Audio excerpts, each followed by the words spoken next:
व्यक्ति किसी और वस्तु या भाव से परिचित हो ना हो, भय और भविष्य दोनों ही व्यक्ति के मन में सदैव रहते हैं, जिनका अस्तित्व व्यक्ति के अस्तित्व पे भारी रहता है। विचित्र है ना? वह वो है जिसे आप नहीं जानते, जो अनजान है, और इसी कारण आपको भय लगता है कि ना जाने क्या होगा। भविष्य वो है जो अब तक घटा ही नहीं, तो जो घटा ही नहीं उसके विषय में चिंता क्यों? आपके हाथ में है वर्तमान। वर्तमान के कर्म सत्य मन से कीजिए और सोचिए ये कि अपने कर्मों को और कितनी श्रेष्ठता से किया जा सकता है। इसलिए आप विश्वास कीजिए, यदि वर्तमान के कर्मों को आप सत्य मन से करोगे तो भय स्वयं ही निकल जाएगा और भविष्य का फल अवश्य ही मीठा होगा। इसलिए भय और भविष्य से डरना छोड़ दीजिए, इस वर्तमान को जी।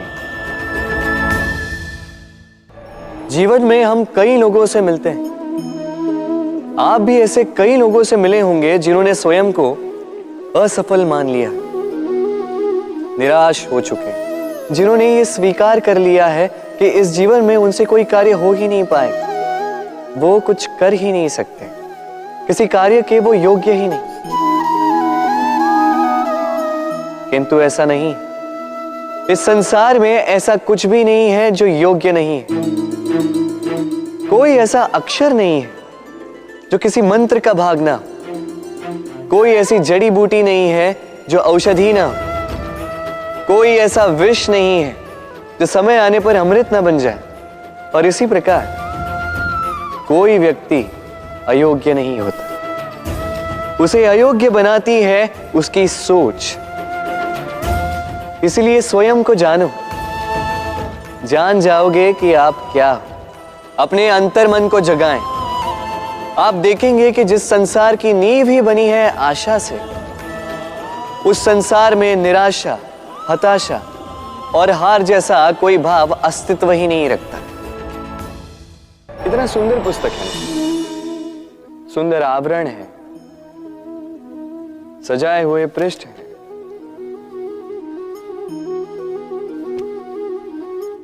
किंतु क्या ये सत्य में अद्भुत पुस्तक कहलाने की पात्र है? क्या इसमें जो लिखा है वो सत्य है, प्रेरणादायी है, हमारे लिए मूल्यवान है? कैसे निश्चय लिया जाए इस बात का? अब आप सोचेंगे कि सीधी सी बात है, आवरण को देख के पुस्तक की गुणवत्ता कैसे जानी जा सकती है? इसके लिए तो आपको उसे पढ़ना होगा, उसे समझना होगा, समय देना होगा, है ना? बिल्कुल उचित सोच रहे हैं आप।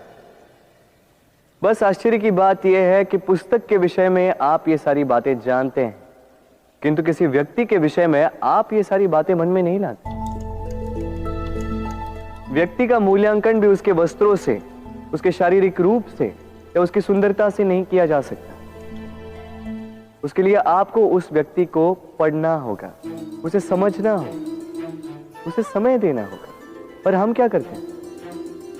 पहनावे, रंग, सुंदरता को देखकर आकर्षित हो जाते हैं, उसे प्रेम समझ बैठते हैं और आए दिन कोई ना कोई ये कहते सुनाई देता है कि उसकी प्रेम कहानी सफल नहीं हो पाई, उसे छल मिला।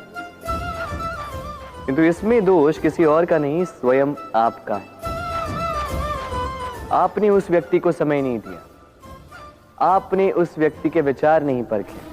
प्रेम 2 क्षण में बनने वाला पकवान नहीं है, इसका स्वाद चखने के लिए आपको जीवन भर का समय देना पड़ेगा। तो समय दीजिए, एक दूसरे के रूप से नहीं, आत्मा से जुड़ी, निश्चित ही मन प्रसन्नता से कह उठेगा, राधे राधे। हम में ऐसा कोई नहीं होगा जिसने वृक्षों को ना देखा, वृक्षों पे इन पक्षियों को ना देखा, इनके घोंसलों को ना देखा, इन पक्षियों को अपने छोटे छोटे बच्चों को भोजन कराते ना देखा। संसार का सबसे ममत्व वाला दृश्य होता है। चिड़िया दूर से अपनी चोंच में दाना भरकर लाती, स्वयं भोजन करने में असक्षम संतान की चोंच में डालती है, स्वयं भूखी रहकर निस्वार्थ निश्चलता से। और जब संतान के पंख निकल आते हैं, वो उसे उड़ना सिखाती और उसके पश्चात उसे स्वतंत्र कर देती है अपना जीवन जीने के लिए, इस आकाश में उड़ान भरने के लिए। और हम मनुष्य क्या करते हैं?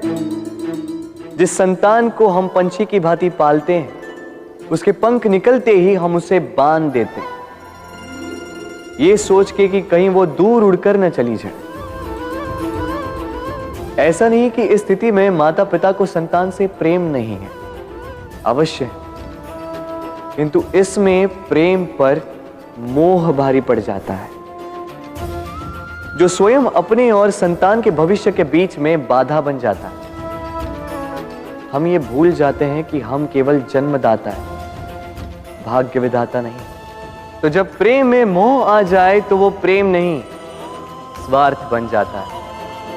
इसलिए प्रेम को पास रखिए और मोह को दूर, क्योंकि जिससे प्रेम करते हैं उसका विकास नहीं रोका करते। प्रेम संसार का सबसे पवित्र बंधन है, पर सच पूछो तो ये बंधन से मुक्ति है, स्वतंत्रता है।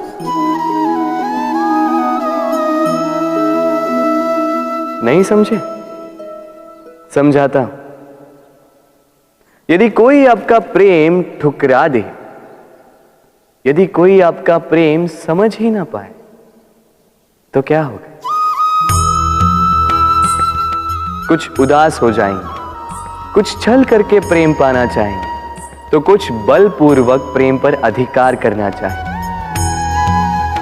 किंतु यह आवश्यक नहीं कि जिससे आप प्रेम करते हो उसे भी आपसे प्रेम, क्योंकि प्रेम कोई वस्तु नहीं है, न राज्य है, न धन जिसे आप बल से अपने वश में कर सको। प्रेम वो शक्ति है जो आपके लिए हर बंधन तोड़ सकती है, किंतु स्वयं किसी बंधन में नहीं फंसती।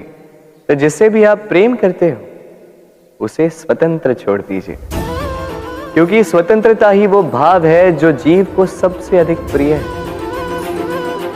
प्रेम सच्चा होगा तो उसे अवश्य समझ में आए। तब तक के लिए निस्वार्थ भाव से प्रेम कीजिए, स्वार्थ हट जाएगा तो प्रेम आ ही जाएगा और मन प्रसन्न होकर बोलेगा, राधे राधे। जब भी प्रेम की बात आती है, हम सबसे पहले मन में एक नायक और एक नायिका का चित्रण कर लेते हैं। क्यों?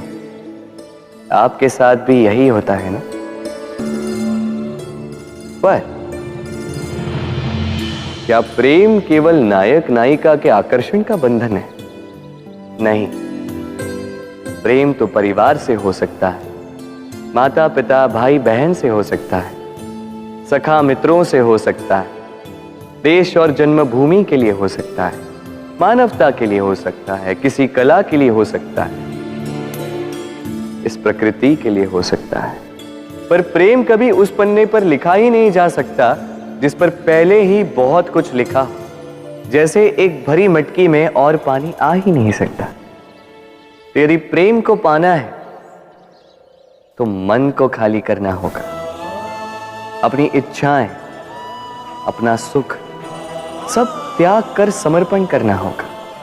अपने मन से व्यापार हटा दो, तभी प्यार मिलेगा और मन प्रसन्न होकर बोलेगा, राधे राधे।